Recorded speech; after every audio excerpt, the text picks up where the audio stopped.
Good morning. Welcome back to Hiking with Kathleen. So I'm back out again this morning in southwestern Ontario, and yeah, a very exciting time of year. Birdsong is dying down because the breeding season has been wrapping up, perhaps by the end of July, and we're in mid-August right now. But there's a lot of wildflowers, and there's a lot of insects that are enjoying those wildflowers. So we're going to see what kind of sightings we can find today in late summer in southwestern Ontario. I hope you stay with me.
When I videoed that buck with the irregular antler growth, it makes you wonder what kind of success he'll have during the breeding season. So it's August now, and the rut starts in September.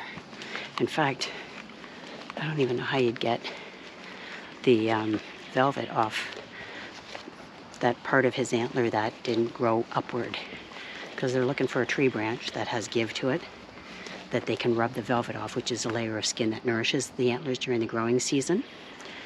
So anyway, I'm guessing it will reduce his ability to be successful during the rut, which is their breeding season. So anyway, nature can be harsh.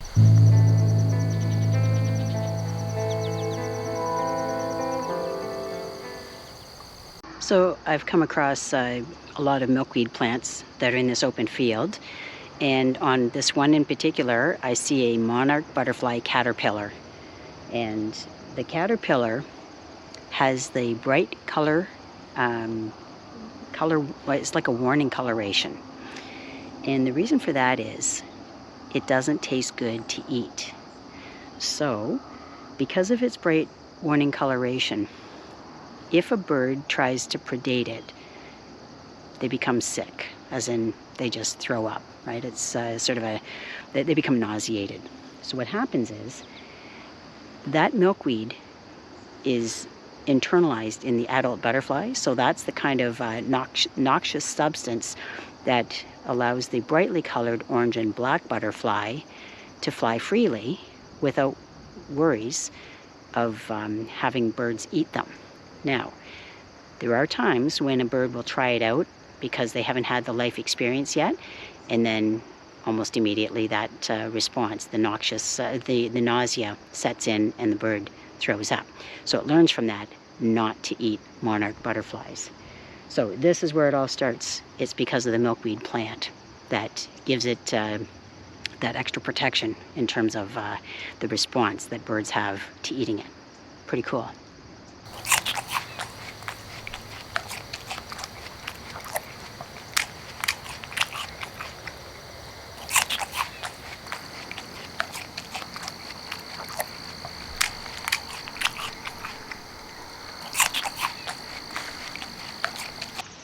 So there's an eastern cottontail, which is a rabbit, just up the trail from me. And I saw something brown on the trail, and once I looked more carefully through the lens of the telephoto lens, I saw it was a cottontail. It was initially alarmed, and then I stood still. So then it resumed eating. So it's kind of interesting. You just walk slowly, notice something that breaks the pattern of the color of the trail, and that's how I find interesting animals and watching it eat away. So, and it's still doing that right now.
This is one of my favorite things to do.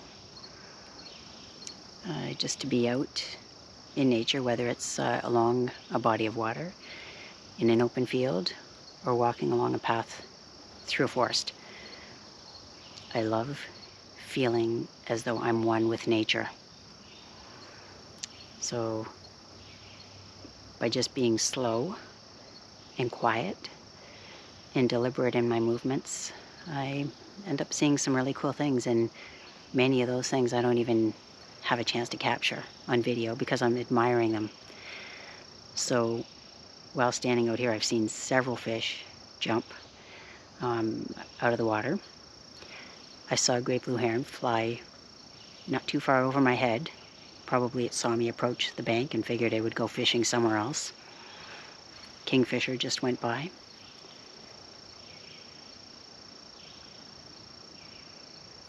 They left the area as quietly as I approached the area.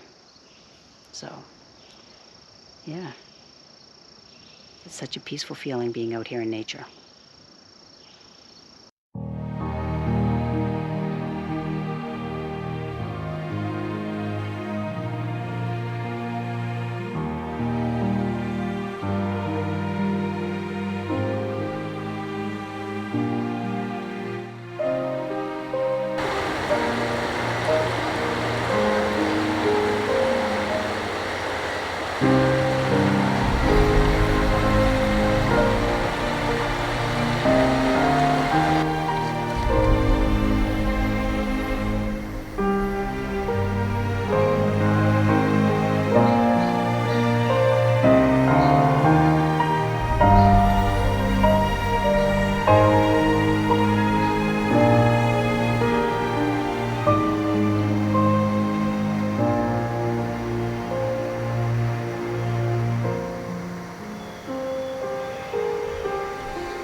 saw a lot of other really cool things, including insects,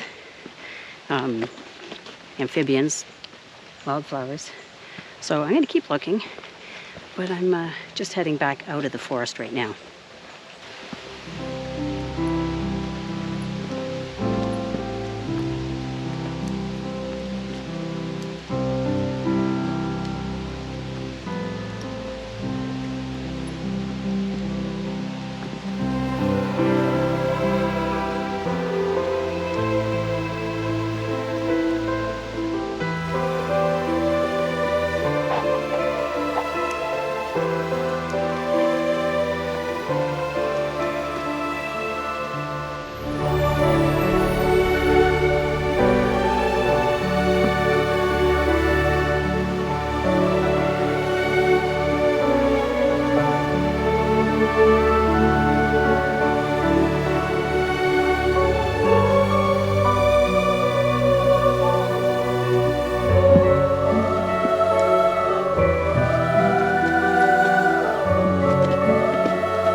Thanks for tuning in today and watching Hiking with Kathleen. So to finish off today, I'm just going to show you I have set up a water feature in the backyard, and this water feature has been drawing all kinds of birds. So here's what I have set up so that I can capture some of that bird activity.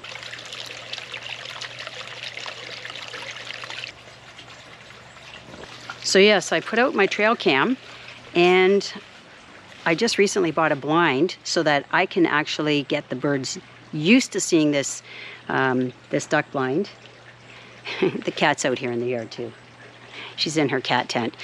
But this duck blind is something that I can use because I can zip open the openings and be able to watch the birds from inside, and because they're kind of used to this now. And that will provide me with the opportunity to take some really neat footage. So anyway, I'll show you what this sort of a mini duck blind looks like. Is my hair combed? Oh my God, it's bird watching Bill. Yeah. Well, you never know what you might find in a duck blind. Thanks for watching. Hope to see you next Tuesday. Bye for now.